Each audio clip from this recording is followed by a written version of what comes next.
Assalamualaikum Gus Kamit. Waalaikumsalam Abah Isno. Terus pundi kabare nyenengan saat ini? Alhamdulillah baik-baik saja dan semoga selalu baik, sehat, uangnya juga yang terpenting. Dompetnya sehat. Dompetnya sehat. Ya. Kalau dompet kurang sehat, ini akan berdampak pada kesehatan yang lain. Jenengan niki ngobrol-ngobrol ngalor ngidul aja nih. Jenengan kok bisa pada posisi saat ini ya dipanggil orang menjadi seorang Gus, menjadi kiai lah, menjadi tokoh di masyarakat. Kemudian juga punya santri, masyarakat di kanan kiri juga ngaji ke jenengan. Proses yang jenengan lalui itu pasti sebuah proses yang panjang, Gus. Jenengan bisa cerita kepada kami bagaimana proses itu jenengan lalui. Sebutan Gus itu orang memanggil Gus itu adalah putra kiai atau sebutan bagi orang yang berperilaku yang bagus, itu seperti Mbah Yai Husain. Jadi setiap orang dipanggil Gus. Jadi panggilan Gus tidak hanya untuk kiai, tapi tujuannya adalah yang bagus, menjadi orang yang bagus. Tapi ada yang sebagian itu adalah sebutan bagi para putra kiai. Adapun proses seperti saat ini itu sangat panjang. Dulunya saya bikin tidak seperti saat ini, bikin tempat yang ngaji. Dulunya itu di musola depan itu, Siti Aisyah, musola kampung, dengan beberapa putra kiai, bikin kumpulan gawagis. Di situ ada putra Mbah Yai Husain, Gus Ali, ada putra Mbah Yai Mudakir, Gus Asad, Mbah Yai Adnan Muin, Gus Basit, dan lain sebagainya. Kegiatannya tiap Kamis awalnya itu pengajian anjal anak jalanan. Terus tiap Kamis di musola depan. Kemudian sampai kira-kira 1 tahun dapat wakofan tanah di belakang. Didirikan tempat dengan tempat namanya itu Baitul Asfa. Baitul Asfa mengacu kepada Mbah Yai Abdul Jalil.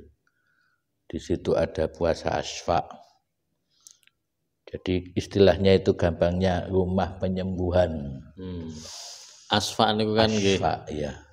Apa wiritane Mbah Yai. Di situ yang kelihatannya berhasil ya Gus Basit, Gus Ali. Saya golongannya orang yang tidak berhasil karena berat. Singkat cerita, didirikan pada tanggal 20 bulan September 2002, diresmikan Mbah Yai Husain.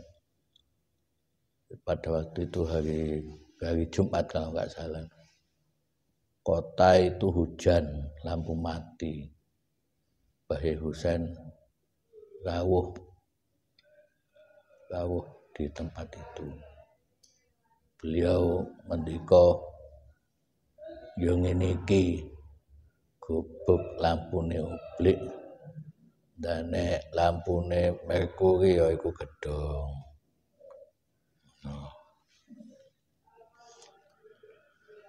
Terus Singkat cerita, setelah diresmikan, dilalah para gawagis tidak muncul sama sekali. Jadi saya itu tidak bisa berbuat apa-apa sampai waktunya saya sowan. Terus ngendikane Mbah Husain, wis aja toleh-toleh. Anjene wis wayahe sila awakmu. Tak turno tutuk mburi. Terus gawe rutinan kanggo umum. Terus di samping kanggo arek ngaji, terus kanggo arek umum. Terus beliau 1 bulan sekali setiap Senin awal bulan. Mbah Yai Husain. Mbah Yai Husain. Ngaos ten mriki. Setiap Senin awal bulan. Alhamdulillah asal tidak sakit yang ke rumah sakit umroh atau haji dan tidak saya, beliau berupaya untuk hadir. Alhamdulillah itu. Ini Gus, biar tidak melompat. Nyenengan rumiyin ngaose ten pundi? Kula, pas napa? Nggih ngaji lah. Ten Lirboyo. Ten Lirboyo. Sejak usia saya keluar MI pundi? Miji. MI Miji tahun 90. Setelah itu berangkat ke Lirboyo sampai 99. Kali kepanggih abayat no. Kalau kepanggih abayat ya kepanggih sebelum saya itu, ayah saya meninggal itu waktu tahun 87, 31 Desember 87, beliau rawuh abayat. Nggih. Sudah duduk di kursi roda untuk sholat jenazah. Terus kemudian saya ditempatkan di Yayasan Al-Ikhlas Yatim Piatu. Terus kemudian di situ sering saya diajak ke Mbah Yahyat sama Mas Koyum almarhum santri beliau yang Mojo Agung, yang diberi kepercayaan merawat sawahnya. Di situ sering diwedangi, terus dikasih uang saku, hingga mau berangkat mondok tahun 90 sama Gus Asad, sama Mas Uki itu Pak DPR Pak nih, Dewan. Terus yang satunya Mas Ikhwan, kalau nggak salah itu Mas Ikhwan, berangkat 4.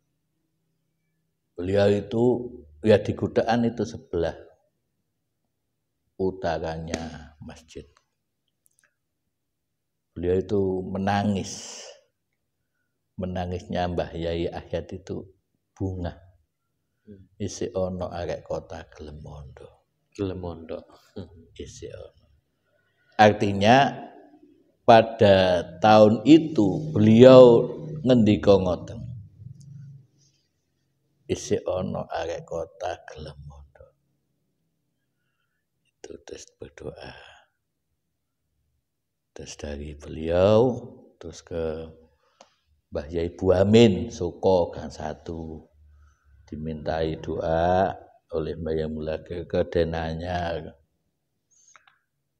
mengharap doa barokah ke Lirboyo Mbah Idris, terus baru ke tempat pondok tersebut.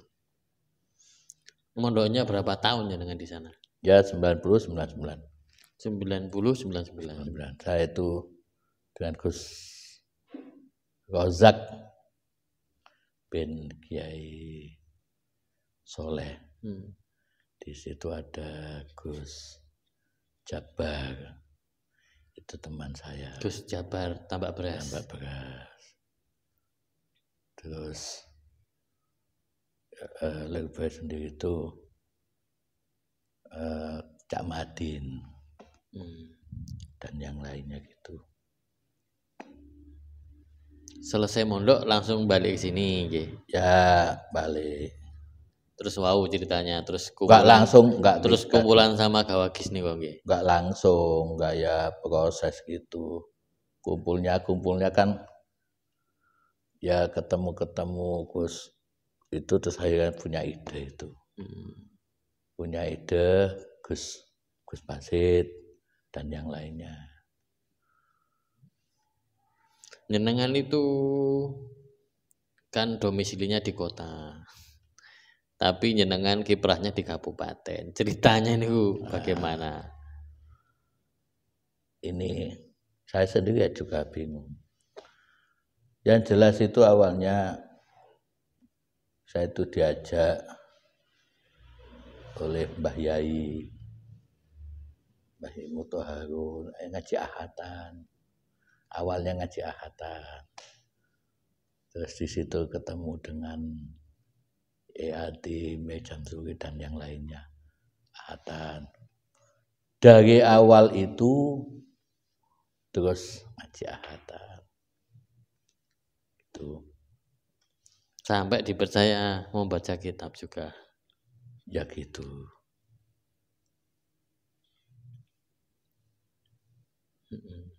Dulu kembali ya, melompat kembali.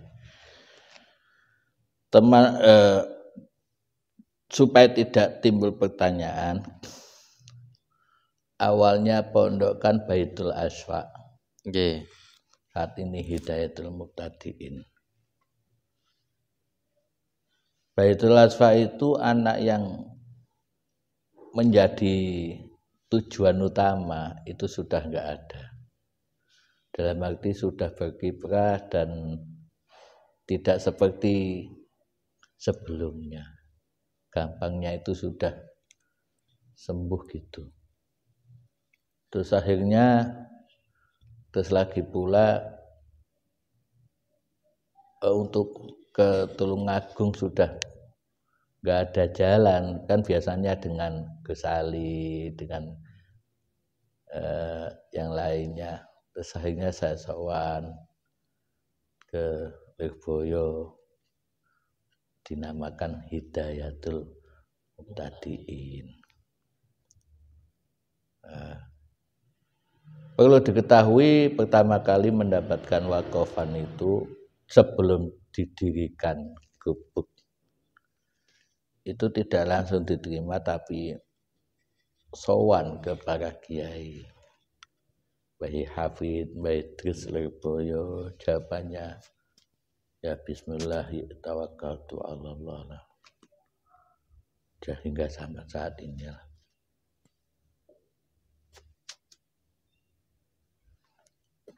Memang saat ini kekurangannya adalah tempat pendidikan formalnya. Belum ada. Sebenarnya yang memondokkan itu banyak sekali. Ketika tanya sekolah formalnya di mana di luar itu enggak jadi. Kebanyakan 99,9% itu yang diharapkan sekolah yang di dalam. Yang ada sekolahnya. Yang ada sekolahnya, tidak pakai keluar. Kesali saja Ki Haji Ali Masyhuri. Saya bikin di Kedung Wali, beliau kayaknya itu tertawa.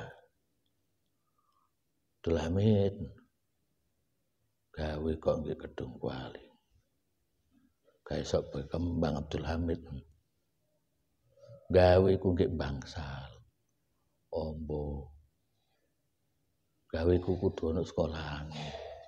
Wong aku ngali nang Lebong.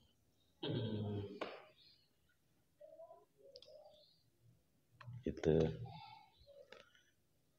Tapi sampai sekarang santrinya berapa sekarang? Yang mukim alhamdulillah ya 10. Ya enggak mukim banyak, pulang pergi. Tadi di Baan itu banyak sekali. Alhamdulillah yang menghafal Al-Quran itu anak 9. Putra putri. Ya menghafal pulang, menghafal setoran, termasuk dalin delanggu. Rumiyin jenengan mondok niku mondok kitab to mondok ngapal Quran? Gus. Enggak. Terus setelah itu kembali lagi. Tapi sebelumnya saya nyicil.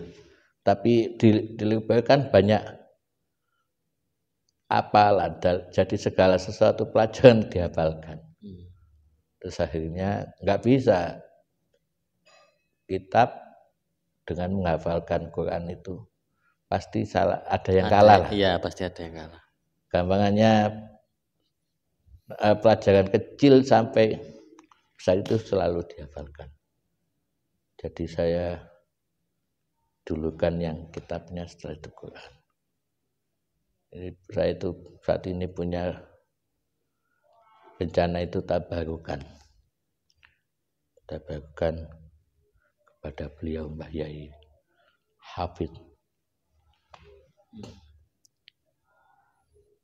Kiprah jenengan sekarang selain ngomong ngaji dan memiliki rutinan, juga LDNU, mungkin di mana lagi Gus?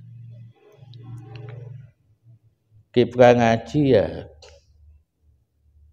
di luar, tentunya di luar kota Mojokerto, juga ada di luar Mojokerto. Kalau di luar Mojokerto itu ya alhamdulillah. Kalau di luar Mojokerto itu sifatnya itu hanya momen-momen pengajian umum. Ini termasuk kemarin ini yang akan ini di Canggu Jetis tanggal 20, tanggal 28 di kota pengajian. Intinya pengangguran yang sukses. Penganggurannya sukses ya. Iya. Nganggur tapi ya tidak nganggur. Tapi jenengan kan juga punya akses ke pemerintahan. Misalnya saja jenengan tampak dari status dari juga kunjungan selama beliau Bu Nengita itu jadi wali kota kan juga sering ke sini Gus. Mungkin kok bisa punya hubungan baik dengan beliau itu bagaimana? Ceritanya awalnya itu bagaimana?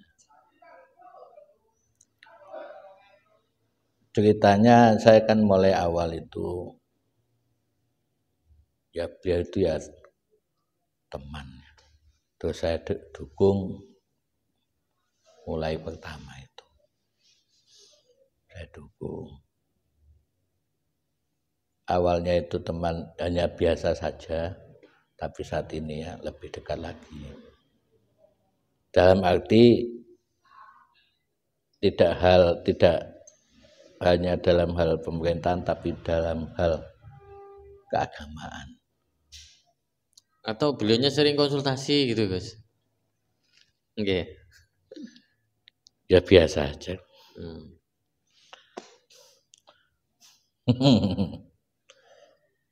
Oke, terus kemudian pertanyaan berikutnya, masalah NU di kota Mojokerto. Kira-kira menurut jenengan dari prosesi pergantian kepemimpinan kemarin niku, terus pun di menurut jenengan niki sudah ideal atau kira-kira masih ada persoalan yang harus diselesaikan? Alhamdulillah pergantian NU di kota ini ya cukup bagus. Regenerasi saya melihat itu didominasi dengan wajah baru dan wajah muda, dan ini menunjukkan NU kota itu punya potensi untuk lebih baik. Kalau hal saya melihat itu ada kejanggalan. Tapi hanya ada sebatas pemikiran saja, hanya di dalam diri saja, tapi tidak saya ucapkan. Pelantikan tidak dihadiri ketua, karena sakit memang. Mestinya ketua itu kan juga mengikuti pelantikan. Nah, kalau pelantikan ketuanya tidak ikut dilantik, gimana apa nanti ada pelantikan susulan? Itu dalam pikiran. Iya. Itu ini hanya dalam pikiran, tidak. Ya. Iya. Itu. Sebenarnya dalam benak itu SK sudah turun, itu sudah cukup. Sambil menunggu Pak Ketua sembuh.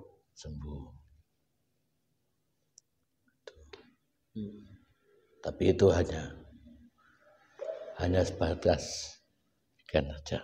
Pikiran. PR besar untuk NU Kota itu apa?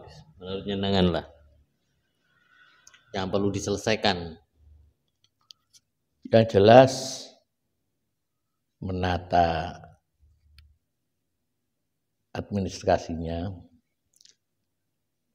terus menata dakwahnya, terus menata ya segalanya. Kemarin saya itu pernah jadi pengusaha di NU. Ketuanya Gus Hasan, saya wakilnya. Pernah. Tapi alhamdulillah ya sudah selesai dengan sendirinya. Kok kelihatannya ketawanya nggak enak kan? Selesai dengan sendirinya. Tidak selesai dengan masa jabatan. Itu dulu itu punya program pembekalan dai-dai. Ya. Dai-dai ini pembekalan ini sifatnya tidak umum, makanya tidak dipublikasikan ke masyarakat umum. Yang memberi pembekalan itu beliau Kiai Haji Marzuki Mustamar. Di rumah dinas wali kota. Dulu wali kotanya Mas Yunus. Dengan anggaran pribadi beliau. Narasumber, buku, konsumsi di rumah dinas itu.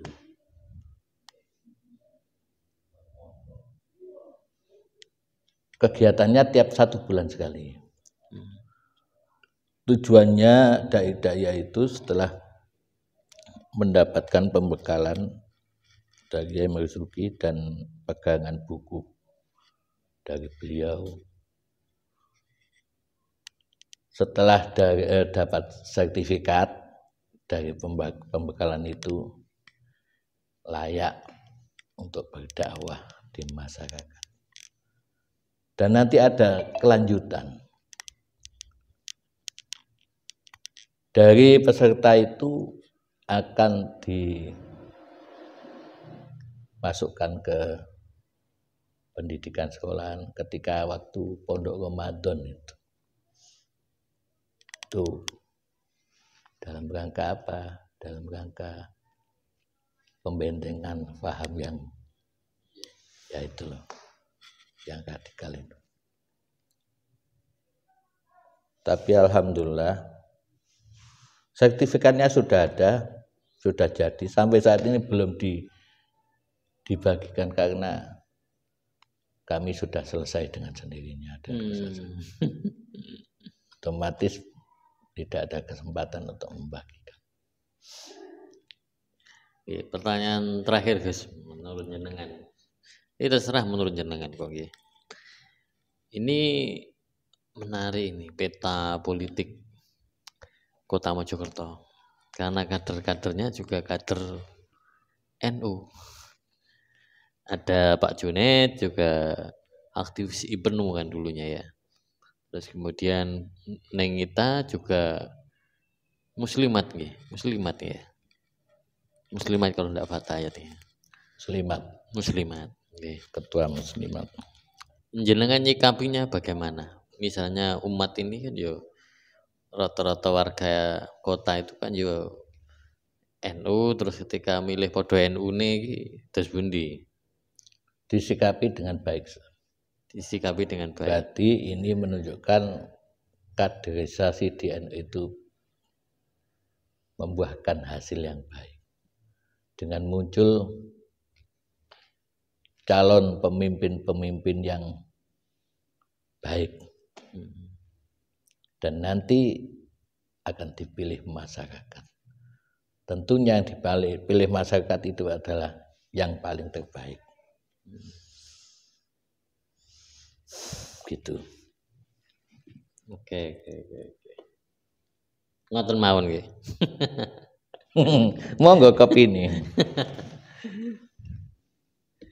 Ya, semoga calon yang berasal dari NU itu terpilih dan betul-betul membawa kebaikan untuk Kota Mojokerto.